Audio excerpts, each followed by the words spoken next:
Imagine if the whole world were suddenly plunged into total darkness for 3 consecutive days. What would go through your mind? The idea may seem surprising, but this ancient biblical prophecy, which foretells 3 days of darkness, is returning to the center of attention, arousing curiosity and questions about its relevance today. Could this event be closer than we think? Let's explore this possibility. The prophecy of the 3 days of darkness is not just a distant memory of a biblical event. It carries a divine warning that many believe is crucial for our time, especially in a world full of challenges and uncertainties. There are those who see in this prophecy not just a story from the past, but a sign of things to come. But are we prepared to face something so great and significant? And more importantly, what would this mean for the future of humanity? In this video, we'll dive deep into these questions, investigating the possibility that this extraordinary event could actually happen soon. We're going to revisit one of the most impressive episodes in the Bible, known as the 9th plague of Egypt, described in the book of Exodus, chapter 10, verses 21 to 29.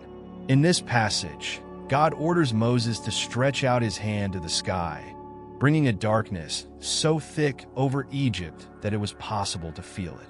For 3 days, no one could see or move, while the houses of the Israelites remained illuminated. But why did God choose darkness as one of the plagues? Darkness in the Bible has a profound meaning, often associated with divine judgment and turning away from God, serving as a powerful symbol of discontent and the withdrawal of his presence. Imagine, for a moment, the sensation of being immersed in total, overwhelming darkness. It's an experience that defies the senses and understanding. If this topic resonated with you, we invite you to subscribe to our channel right now. It's a free opportunity to access deep and reflective content like this, exploring mysteries that continue to fascinate and inspire. In the Bible, darkness is often used as a powerful symbol of divine judgment and abandonment, reflecting how God expresses his displeasure by withdrawing his presence. Have you ever stopped to think about that? Have you ever found yourself in total darkness, where the world around you disappears? It's a disorienting and frightening experience, which can generate a deep sense of isolation. Now imagine that feeling magnified, persisting for days on end. This is exactly what the Egyptians experienced during the 9th plague. However, this darkness was not like the coming of night that we know. The Bible describes a darkness so dense that it could be felt, as if it were a physical entity, almost palpable. Imagine the strangeness of an environment where the darkness is so deep that you can feel it all around you, as if it were a cloak enveloping everything. This mysterious and imposing manifestation wasn't just a supernatural anomaly. It was a clear sign that something extraordinary was happening. But the depth of this story goes beyond a simple interruption of light. This plague was a direct challenge to the power of the Egyptian god Ra, one of the most revered deities in the Egyptian pantheon. By plunging Egypt into darkness, God was essentially making a blunt statement. Your son God has no power before me. I am the true controller of light and darkness. This act was an unequivocal demonstration of God's divine supremacy over all creation and over the other gods worshipped by the Egyptians. It wasn't just about displaying power, but a profound theological statement in a society that believed in a plurality of deities, each with their own specific domain. While Egypt was immersed in total darkness, the Israelites, on the other hand, enjoyed light in their homes. This striking contrast highlighted God's special favor towards his chosen people.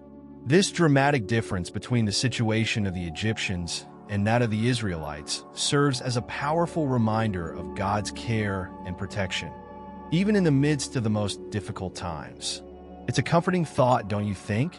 To know that, even in the darkest moments, God can provide light for those who trust in him.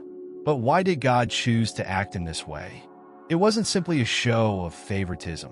This gesture was intended to reveal to both the Egyptians and the Israelites that the God of Israel was different from all the other gods.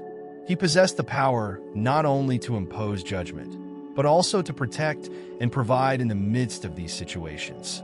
Despite all these demonstrations of power, Pharaoh remained adamant.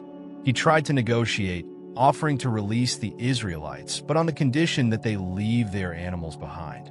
This raises an intriguing question. Why did Pharaoh continue to resist, even after witnessing so many clear signs of God's power? His stubbornness is a dark reflection of a universal human reality, the hardening of hearts in the face of divine warnings. This behavior serves as a stern warning about the danger of pride, which can blind us to the truth, even when it is right in front of our eyes. Pharaoh's attitude offers us a valuable lesson in caution and reflection. How often, like him, do we try to bargain with God? Perhaps we think, God, I'll fulfill this part, but I refuse to give up that other part. However, God doesn't seek partial or conditional obedience. He wants our whole heart. In contrast to Pharaoh's stubbornness, Moses stood out for his unwavering faith and full obedience. He refused to budge on any point, insisting that no animal should be left behind, in accordance with the divine command. Moses' steadfastness is a vibrant example of faith in action. He trusted completely in God's plan, even though he knew it meant going up against one of the most powerful leaders of his time. But let's be honest, standing firm like Moses is not a simple task. It requires courage, determination, and a deep trust in God. Moses understood that partial obedience is not true obedience. He knew that God's commandments are not open to negotiation. Many see this biblical episode not only as a historical account, but also as a prophecy that could manifest itself at the end of time. Over the centuries, various saints and mystics have mentioned a period of darkness that will envelop the world. This leads us to an unsettling question. Are we approaching our own 3 days of darkness? It's a disturbing thought, to be sure, but before dismissing it, it's worth reflecting on the similarities between our world today and ancient Egypt. In many ways, we live in an age of spiritual darkness. Just as the Egyptians put their faith in false gods, our modern society often worships idols such as money, power, and technology. Look around you. The world seems to be getting darker, morally, spiritually, and even literally, with the increase in natural disasters and unusual weather phenomena. From political crises to environmental issues, from moral degradation to spiritual indifference, many interpret these events as signs that we are approaching a decisive period in history. But what specific signs could indicate that we are heading towards a time of darkness? Some people point to the increasing frequency and severity of natural disasters as an indication. Others highlight the moral relativism that seems to be spreading through societies. Still others see the persecution of believers in various parts of the world as a clear sign of coming tribulations. And what would these 3 days of darkness be like? According to various interpretations, this darkness can be both literal and spiritual. Some imagine a physical darkness, possibly caused by a cosmic phenomenon or an environmental catastrophe. Others consider the possibility of a spiritual darkness, a period of intense trial and tribulation for believers, where faith will be tested to the utmost. Whatever the nature of this darkness, the Moses episode teaches us that faithfulness to God, even in the midst of darkness, is the path to true light. Let's reflect on this together. How would you prepare yourself if you knew that a period of intense darkness was on its way? This question goes beyond a simple hypothesis. It is a call to spiritual preparation, challenging us to strengthen our faith and prepare our hearts to face difficult times. If this darkness were physical, how would the world react? Imagine the chaos that could ensue if the sun didn't come out for 3 consecutive days.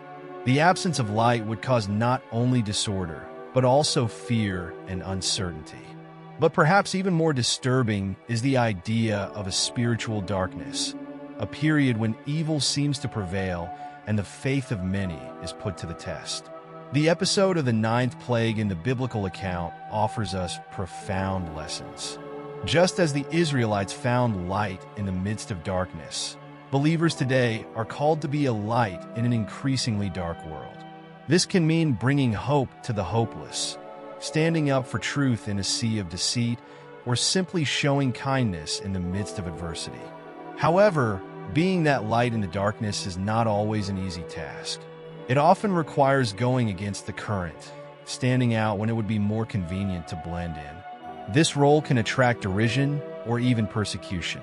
But it's important to remember that the darker the night, the brighter a small flame is. Think of Pharaoh's hardened heart.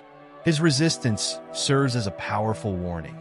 Faced with clear signs and divine interventions, he chose to resist rather than repent. His story warns us about the dangers of pride and teaches us the importance of keeping an open heart and being sensitive to God's voice. How, then, does a heart become hardened? It doesn't usually happen all at once. It's a gradual process that involves ignoring one's conscience, justifying wrong behavior, and repeatedly choosing selfishness over obedience to God. And the most worrying thing is that the more we resist God, the easier it becomes to continue resisting. However, one of the most comforting aspects of this prophecy is the reminder that God remains sovereign, even in the darkest moments. He is still in control of everything. Just as he protected the Israelites during the plague of darkness, we can find comfort in the fact that God takes care of his people, even in situations of extreme difficulty. This doesn't mean that we will be exempt from facing challenges. The Israelites were still in Egypt, surrounded by darkness, but they had light in their homes. In the same way, God's sovereignty does not imply that he will remove us from all difficulties, but rather that he promises to be with us in them. If this prophecy is about to come true, how can we prepare? The answer lies not in hoarding supplies, but in strengthening our spiritual foundations. So a crucial question arises. What steps can you take to deepen your faith and increase your spiritual resilience? This could involve devoting more time to prayer and studying the scriptures, strengthening ties with your religious community, or engaging more actively in your faith through acts of service and love. However, this preparation is not just an individual effort. It must also take place in community. The Israelites faced their trials together. In the same way, we must build strong and supportive communities of faith, capable of remaining united in the difficult times that may come. It is essential to remember that darkness never has the final word in God's story. It is often in the darkest moments that God's light shines most brightly. Have you ever felt God's presence most deeply in the midst of difficulty? These experiences show us that, even in the darkness, God is present. The contrast with the darkness makes God's light even more evident and powerful. Some of God's greatest movements have taken place during periods of great adversity. Think of how the early church grew in spite of severe persecution, or how great spiritual revivals emerged in times of moral decline.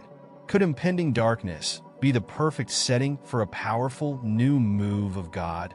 The possibility of this prophecy being fulfilled is a wake-up call.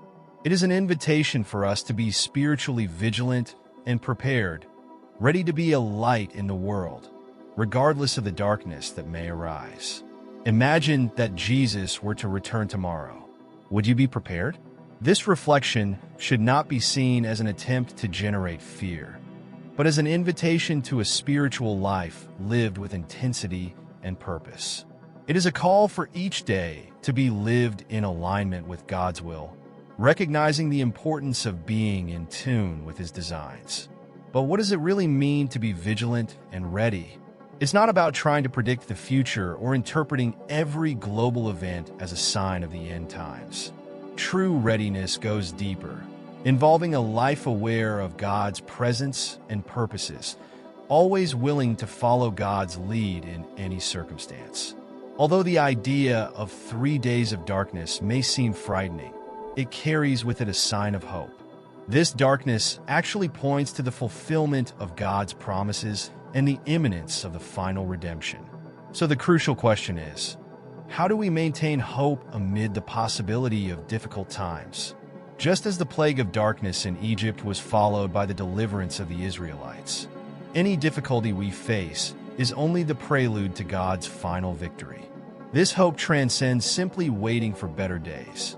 It is a transforming force that enables us to face challenges with courage, to keep our faith unwavering, and to inspire others to see beyond immediate difficulties. When reflecting on the prophecy of the 3 days of darkness, one element stands out: the power of faith. From Moses, who confronted Pharaoh, to the Israelites, who trusted God during the plagues, faith was the foundation that sustained God's people in times of trial. Having faith isn't just believing in something, it's trusting in God to the point of acting on that belief. It's choosing to see the light even when everything around you seems plunged into darkness. It's about keeping hope alive, even when the situation seems hopeless. Faced with the possibility of difficult times, we must remember that our faith is not in a specific prophecy, but in God, who is sovereign over the future. He is the same God who brought light out of darkness at creation, who delivered the Israelites from Egypt, and who promises to be with us until the end of time. The account of the 3 days of darkness in Egypt, described in Exodus 10 verses 21 to 29, is one of the most striking and frightening moments faced by the Egyptians. This event transcends a simple natural phenomenon. It carries a profound symbolism of divine judgment on Pharaoh's arrogance and stubbornness. Those 3 days without light symbolize the absence of God's presence, plunging the world into chaos, confusion, and despair. This narrative is not just a historical record. It resonates with great relevance in the contemporary world. The darkness mentioned in the Bible can be seen as a metaphor for the moral and spiritual decline we witness in our day. We live in an age in which many place their faith in money, power, and technology, to the detriment of spiritual and moral values. This begs the question: are we heading towards a time when darkness, both literal and metaphorical, can prevail? Looking to the future, the prophecy of the 3 days of darkness can be interpreted as a warning to humanity. If we continue in indifference, lack of faith, and arrogance, we could face severe consequences. These 3 days of darkness are not just an event from the past. They're a powerful reminder of God's immense power and the urgent need to return to spiritual values, faith, and humility. We learn from this story that, in any situation, only the light of faith can guide us through the darkness of the moment. No matter how the world changes, faith in God will always be the beacon that leads us to hope and salvation in the future. The event of the 3 days of darkness, mentioned in Scripture, not only points to times of great tribulation, but also serves as a powerful reminder of God's constant presence, even in the most challenging moments of our lives. In the densest darkness, the divine light can shine with greater intensity, illuminating our paths and renewing our faith. Although these 3 days are not directly associated with the Antichrist in the Bible, they have often been interpreted within Christian tradition and apocalyptic prophecies as a sign of the end times, a prelude to divine judgment on the world. The Antichrist, a figure often discussed in prophetic texts such as the Book of Revelation, is described as a force or entity that will emerge in the last days, opposing God and leading many astray from the true faith. Within these interpretations, it is believed that during the age of the Antichrist, the world will face severe judgments, including supernatural events such as the 3 days of darkness. These events will not only purify, but also test the faith of believers, separating the chaff from the wheat. Although the Bible does not explicitly link the 3 days of darkness to the Antichrist, many scholars and theologians see this event as part of a series of apocalyptic signs that will indicate the imminence of the end times. These signs would mark the moment when the Antichrist's forces will finally be defeated and God's power will be manifested in a clear and undeniable way. In the Old Testament, although the term Antichrist is not used, several passages allude to figures or powers that oppose God. A classic example is King Nebuchadnezzar, who, as recounted in the book of Daniel, led the captivity and destruction of Jerusalem, symbolizing the rise of forces that challenge divine sovereignty. In chapters 7 and 8 of the book of Daniel, the visions of the emerging beasts represent powerful empires that will rise up against God's people. The fourth beast, particularly ferocious and fearsome, is often interpreted as a prophetic representation of the Antichrist, symbolizing the powers and individuals who will try to challenge God's sovereignty on earth. In the New Testament, the figure of the Antichrist is presented more clearly, appearing in the writings of the Apostle Paul and in John's book of Revelation. The term Antichrist is used for the first time in John's epistles, where he explains that the Antichrist is not just an isolated figure, but also represents anyone who denies that Jesus is the Christ. This interpretation broadens the concept of the Antichrist, suggesting that he can manifest both as an individual and as a force or spirit opposed to God. In the first epistle of Juan, chapter 2, verses 18 and 19, the apostle warned, "Hijitos, this is the last hour, and as you hear the Antichrist coming, now many Antichrists have arisen." This shows us that the spirit of the Antichrist is not just a future phenomenon, but something that was present at the time of the first Christians.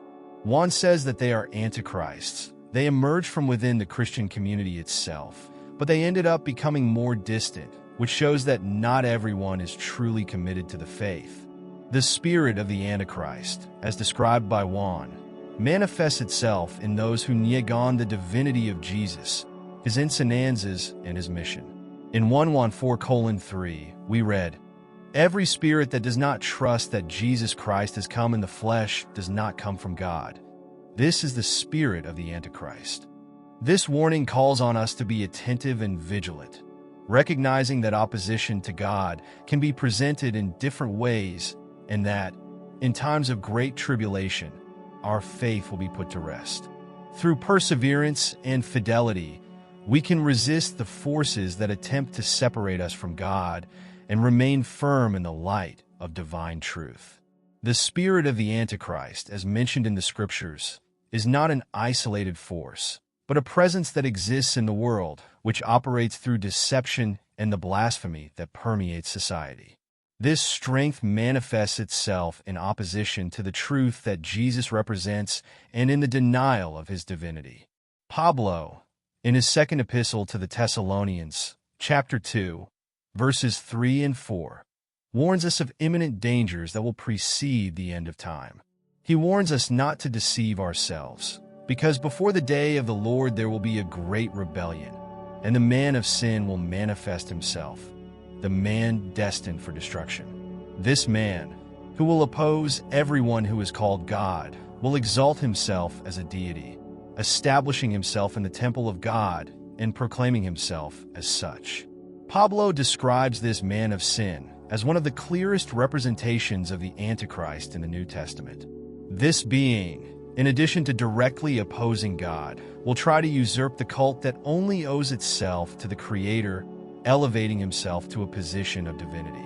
This biblical passage serves as a solemn warning about the final events, when the Antichrist will deceive many by establishing a system that directly opposes God.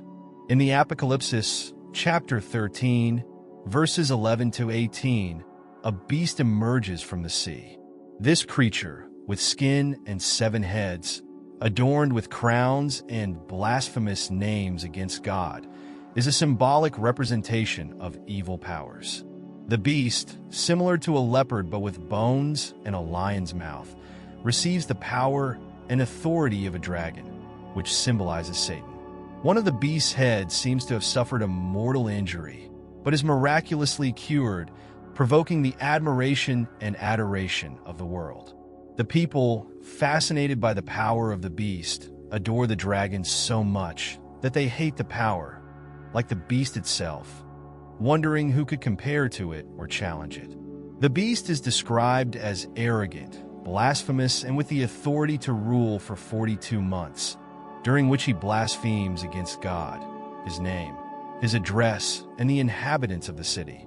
If he allows him to wage war against the saints and defeat them, extending his authority over all tribes, towns, languages, and nations, all the inhabitants of the earth, except those whose names are written in the book of the life of the quarter, will worship the bestia.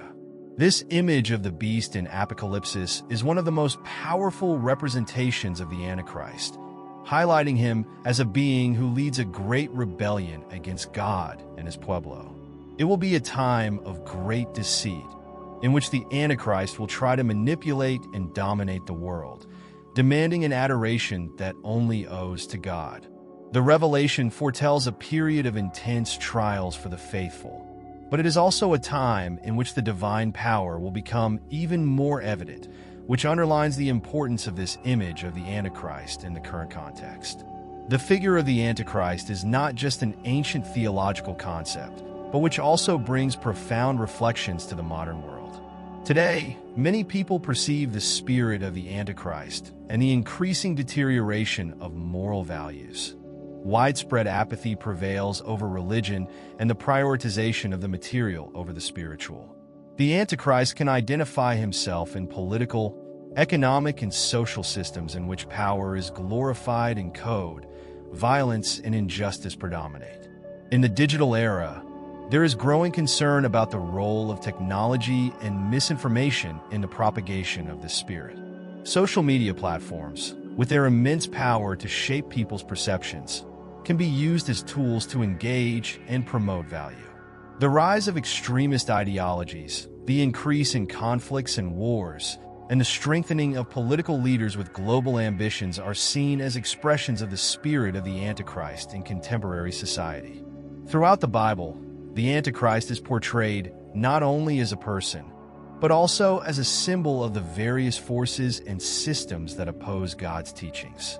From the Old to the New Testament, the Antichrist is described as the embodiment of human rebellion and arrogance in the face of divine sovereignty. In the present context, the spirit of the Antichrist manifests itself in the degradation of moral values, excessive materialism, and resistance to spiritual and religious principles. The scriptures not only warn us of the coming of the Antichrist, but also call us to maintain our faith and be prepared to overcome spiritual challenges, whatever form the Antichrist may take. It is essential to preserve our belief in God and recognize that, in the end, God's truth and power will prevail against all adversity. Keeping faith in God guides us on our journey through life, which is full of trials and transformations, but which also leads us to the ultimate victory in Christ. Faith in God is an invisible, yet extraordinarily powerful force that enables us to face life's challenges with courage and resilience. It not only offers us comfort and hope, but also helps us discover the deeper purpose of our existence. In times of difficulty, when suffering and uncertainty surround us, this faith becomes a source of unshakable strength, allowing us to move forward with determination and never lose hope. God, in His infinite goodness, is the source of unconditional love that is always by our side, ready to listen to us and protect us, no matter the circumstances.